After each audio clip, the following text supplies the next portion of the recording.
Good afternoon. I'm Perry Watson. I'm your host today, and I'm here with my guest, Mr. Matt Gordon. Thanks for having me. Thank you. Um, he's the executive director for Grow Fancy. And before we get started, I want to mention our sector partners, which are Institute of Positive Living, Greater Harvest Baptist Church, also Recovery 2000, Chicago Public Schools, and Third Ward Alderman Pat Dow. Our topic today, we're going to be talking about the issues and the solutions of our community of Grand Boulevard, what's going on. And our main thing is our solutions because we're aware of the problems that's going on. And we just need to find some solutions. So, Mr. Mack, can you tell me what do you do? What is your field of business in the community? Definitely. So, like you said, my name is Matt Gordon. From the Grand Boulevard area, which pretty much encompasses the neighborhood of Brownsville as well. And so I was pretty much just born and raised in Brownsville. Born and raised in Chicago. I lived in Brownsville most of my life. 26, but I lived there since I was about 10. For me, seeing a lot of like the development, the residential, and the economic development that's been going on. Went to high school in the neighborhood, King College Prep, right there on Drexel Boulevard. Once I graduated, I went to school in Indiana, school called Purdue University. After I graduated from Purdue, did a lot of studying in like the field of like botany and forensics entomology. So that kind of like piqued my interest in like environmental science and like urban farming and things like that. So to fast forward, pretty much some friends and I, we got together and we started a company, like you said, called Grow Fancy.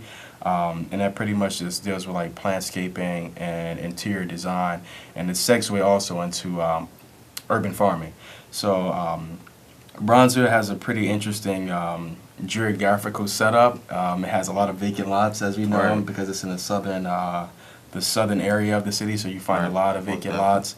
And what we've done with some of those vacant lots, we've taken them and turned them into just community gardens where people come, plant seeds, grow produce and things like that, that some of us, take and then distribute back into the community, whether that be a senior citizen facility, those who are like less fortunate or like homeless or things like that, or even like food pantries. So Grow Fancy, like I said, more so focused on like plantscaping and landscaping, but with the different organizations such as Greater Harvest, the Grand Boulevard Coalition, a lot of the 501c3s in the area definitely help us, connect with the residents in the community on a more personal level.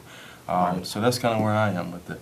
Okay, cool. That's real cool. Do you kind of focus on the youth and as far as, that does the planting or revamping of the lots?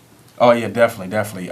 So as far as the revamping of the lot, depends on like the condition. Some vacant lots they're more gravel based, but some of them you will find that they are just like mainly grass or just like filled with trash. So it is a process starting off, not really difficult. You just clear the land, but once everything is cleared, the youth are definitely involved. Last year we had a pretty successful youth program. Thank you to CYP for helping us get connected with a lot of those youth members, and essentially we were teaching them how to like plant seeds, food identification, how to properly harvest, how to rotate crops, at a specific time so it always is fresh, all organic based, and it was a great outcome. Like I said, I worked with a mixed group between the ages of 16 and 24. So it was good for me because myself, when I first started, working with the youth, I was only 25, so essentially a youth as well. But it was good, a lot of peer mentoring and things like that. But essentially the overall goal was to, again, connect the residents to the garden and then just try to, more so, not necessarily like teach them a better way of living, but more just so introduce it to them, because in our communities, we find that we have a lot of food deserts, so we don't really have access to fresh produce. So community gardens definitely help with that. So, and thank you to the youth because we had a lot of produce. Yeah. So as far as the produce go, how does pricing, are they free for the community, or do you have to pay like certain prices for certain crops? Yeah, I would definitely say the prices are definitely more competitive than like your leading stores like Jewel's or like Whole Foods and things like that, and they're organic. Right. Essentially, people tend to do pay more for organic food items because they're considered a luxury nowadays, which is a Yeah. little backwards. But Like for no us, chemicals. right, exactly, Yeah. yeah, no chemicals, any things like that, no pesticides. But for us, we try to actually beat the leading prices. So, for instance, Right. like an organic pound of collards or bunch of collards is probably about like 150, but we'll like compete with that price and probably charge about 90 cents for a bundle or for a pound. Okay. So Right. but then when we have excess, we had a lot of excess, so we did end up giving it free to a lot of the local residents and a lot of our seniors as well. All right. Do you find it being effective for the Grand Boulevard community as far as what you do as far as planting these gardens? Would it be effective to get them off the streets and do something positive? Definitely. I still got guys and young women as well reaching out to me, finding out what I'm up to for the summer, because I was actually partnered with another organization when I was running the program. That organization is still in operation, but aside from, like I said before, it was through a CYP program, but if funding is available, youth are definitely paid for on an hourly basis. Essentially, the programs in the summertime are about 6 weeks, about 100 hours for the complete summer.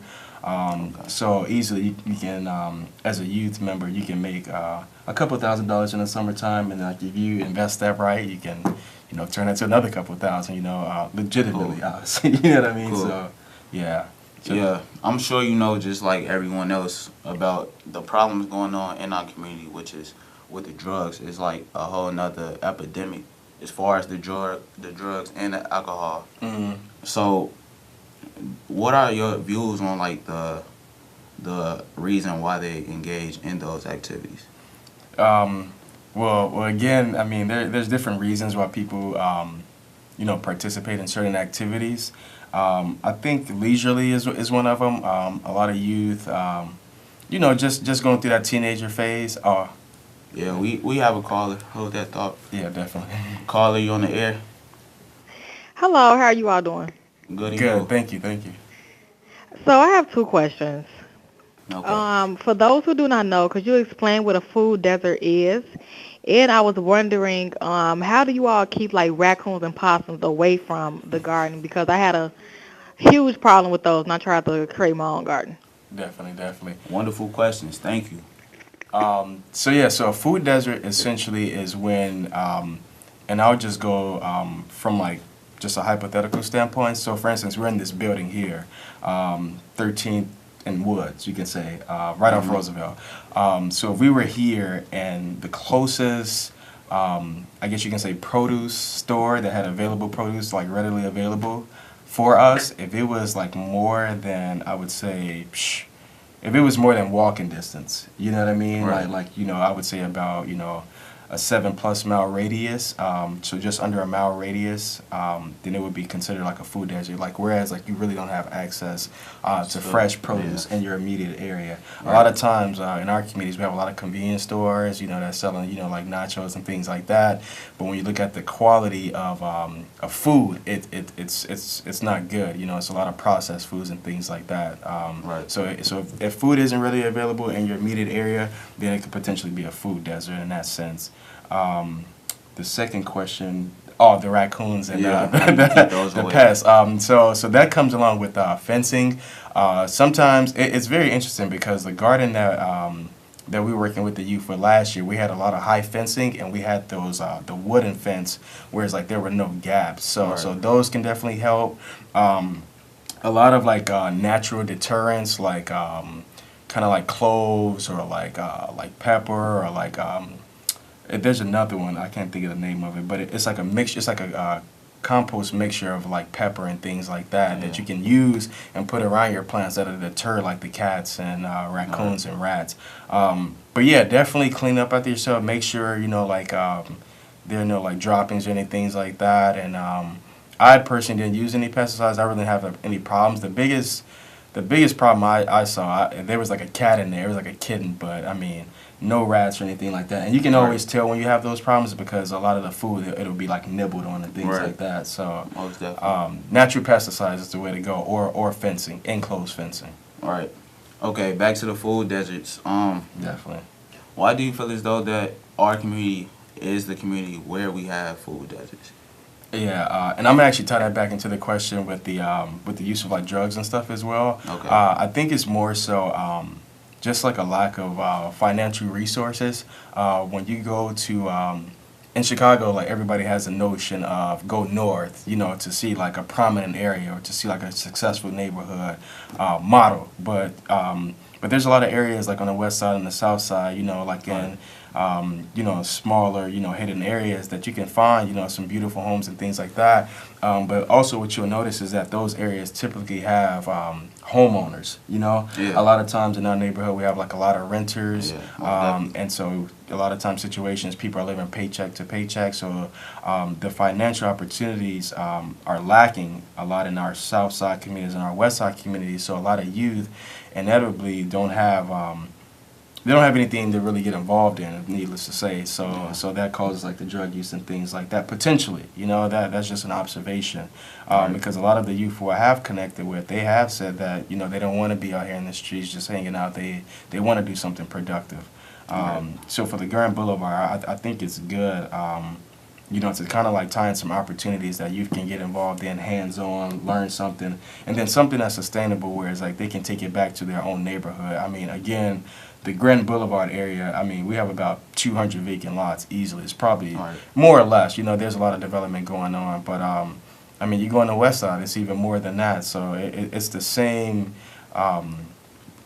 situation across Chicago, depending on what area you're in, Yeah, most definitely. fortunately. And our mission is to prevent the drug usage and the underage alcoholism in the community. And what you're doing, like, salute to you because it's actually getting these kids into something else, something positive. And it's Definitely. actually helping the community as far as the food go. Because Definitely. we do stay in food deserts, and sadly it's in the black communities. Yeah, and one thing too, it's like it's really not hard. People tend to use the excuse like I don't have a green thumb or thing like or you know something like that. But fortunate enough for our generation, we have Google, so we can find information immediately. I Yeah. mean, there's not one thing you probably cannot find on YouTube Yeah. of like you know how to do a garden, Right. how to grow food. I mean, in the black community as well. I mean, we really like collards and things like that. So Right. collards. Most I mean, definitely. last year collards. I mean, I started planting them like last February. They were growing easily to November. You know what I mean? So that's Yeah. almost a 10-month span Right. of just collards. You know, and, Right. and you know, so that's a market within itself. So Exactly. you're talking about selling green. You know, sell some green, sell some collards, and Right. and trust me, you will have your neighborhood jumping. You know. Most definitely. Most definitely. It won't be none of the problems as far as food go in our communities. And I feel as though that is a real genius idea to do. To Definitely. have our own gardens. You know, because if they don't give it to us, if they don't give us those produce stores, we give our own self by planting those things. Exactly. And soon enough, you know, you never know how it turns out. Like for us, one of our initiatives was to take the community garden produce, like when we had excess produce, and either donate it to a store or try to solidify relationships. Whereas those stores, those convenience stores that didn't carry fresh produce, now you can become their supplier. You know, Right. so there's different dynamics of entrepreneurship as well, of having a garden and having a community garden. You know, it's all Right. about your immediate resources and you know who's dedicated to it. Yeah. And I also believe as far as the youth go, when it comes to drug usage, alcoholism, I believe that it's within something that they unaware of. They don't know the problems. They don't know the effects of it. They feel as though it's something that's, you know, helping them in a sense. Yeah, very true. Yeah, and sometimes it can be, you know, people just need to get away. And unfortunately, in our neighborhood, the things that are readily accessible are things that can hurt us as well. You know, Yeah. and the misuse. You know, like you said, you guys work to prevent underage drinking and drug abuse. But unfortunately, I mean, it's so accessible that it's Yeah. like it's just as easy as going to the corner store, you know. Exactly. So the dynamics of you know how we treat our community and how we connect with our residents, and you know just showing them different avenues Right. of you know of relaxation and things like that is Right. is imperative. Yeah, because that's definitely an excuse as to why they use it. Yeah. But also it goes back to the parenting and guidance of these teenagers, where that goes right back to not knowing, not being aware because their parent haven't taught them other ways or what not to do, or they're probably engaged in the same thing. So as a community, we have to be able to let our youth know and get them informed in what's going on. And like Definitely. the real side of things, because it's just all messed up. Yeah. The youth glorify the wrong things. They glorify smoking, pills, drinking, guns, Killing. Yeah. all the wrong things they glorify. And they shedding a light on it as if it's good, but it's not at all. Yeah. So I wanted to show a couple of pictures as to some of the effects that smoking or drinking can do. But before we do that, I want to show. Can you speak upon the event that's going on? Oh yeah, definitely, definitely. So next Saturday, just kind of like an alliance with what we're saying as far as some different opportunities that we have for the youth and for the community. Again, we live in the Grand Boulevard area, Brownsville is what it's commonly known as well. We've been having a lot of unfortunate deaths and a lot of careless shootings. More specifically within like the youth community, like teenagers who are easily under the age of 20, and a lot of them are probably even like 14, 15, so we're going to be putting together a resource fair, but we're going to be kicking it off April 22nd, which is not tomorrow, but next Saturday. And just a peace march, just kind of highlighting some of the businesses along 51st Street, which is part of the Grand Boulevard. And we're going to be taking that, starting from one of the partners, Greater Harvest Baptist Church on 51st and State. And we're going to lead the march from there to 51st and Calumet. So it's about a 4 to 5 block march. And then we're going to end it with a resource fair and a cleaning green, just cleaning up the community, introducing some of the residents to some potential job opportunities, and expunging opportunities as well. A lot of people, well, not a lot, but, some individuals try to use the excuse that I have a record, so nobody will hire me. Well, if you have a record, feel free to come by. We'll teach you the steps of how to, get that expungement process going. And we're not just going to, give you a sheet of paper and, go about your day. We're actually going to have, trained individuals there to work with you and go through the guidelines with you, the process of how to get expunged, how to find a job. And if you're in high school, you're looking for some service-oriented hours, we got that going on as well. And thank you to Alderman Pat Dow as well. The streets will be blocked off. We'll have the 2nd Police District accompanying us. So a safe, fun, and just a great event. So feel free to come out. It's for all ages. Thank you. That's Thank a you. very good event. I feel as though I have a question about it though. You mentioned job opportunities. Are those job opportunities that will go past the summer, or what are some job opportunities that will go past the summer when it comes to gardening? Yeah, so aside from the gardening, we have a few businesses like Bronzo Jerk Shack. We have a few new furniture stores, Skittles, which is a new breakfast place. All of these new businesses are along the 51st Street corridor. And some of these owners, these business owners on 51st, own other businesses within the Brownsville neighborhood. So they're always looking for local individuals to come work with them. I mean, if they're really dedicated. We have Safer Foundation. And what's good about Safer Foundation, they actually partner with CTA, and they have a program called Second Chance.